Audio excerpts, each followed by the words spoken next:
Morning. Perhaps you could give us the context for this. Obviously, the EU has a broad policy framework for Africa. And what specifically are you doing in Gabon? And let's start with the economic and trade area.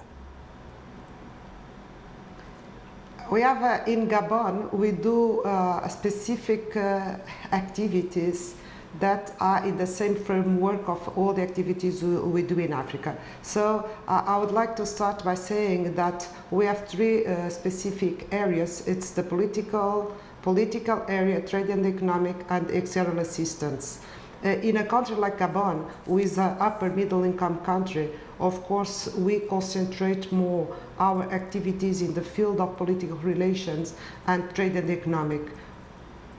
You talk about development cooperation too, and that is obviously a great focus. As opposed to trade, which is relatively straightforward, there are big issues with aid in Africa. Have you been compromised by the crisis in Europe? Less money available for development and aid?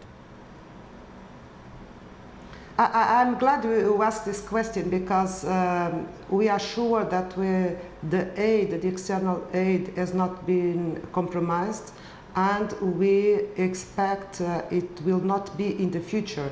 So we are now, we organize our cycles of assistance by periods. The period we are living right now is a period going from 2008 to 2013, and we'll start another one in 2014. We are just preparing our budget and our indicative programs for the period to come. And it's very important to say that we intend to increase the money we'll made available for the entire world and for Africa specifically for the period to come. So the crisis has not affected, and we believe it will not affect. We have probably to do some choices, but we intend not to leave the assistance be affected by that.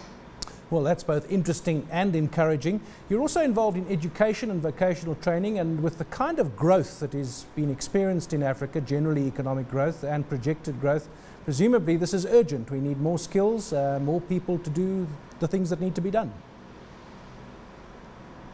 Yeah, it's important to say that in Gabon we are supporting the training and vocational training and education because first of all, we believe in it. We think it's extremely important for the development, the sustainable development of the country, and also because the way we work is always in, let's say, accompanying the goals the government has. So in this case, and in the context of the Gabon and development plan that Gabon has, is extremely important, the part of vocational training to have people able to accompany the development the president wants for the country. And so it's the way the European Union can help this plan of the government is to also support this kind of activities.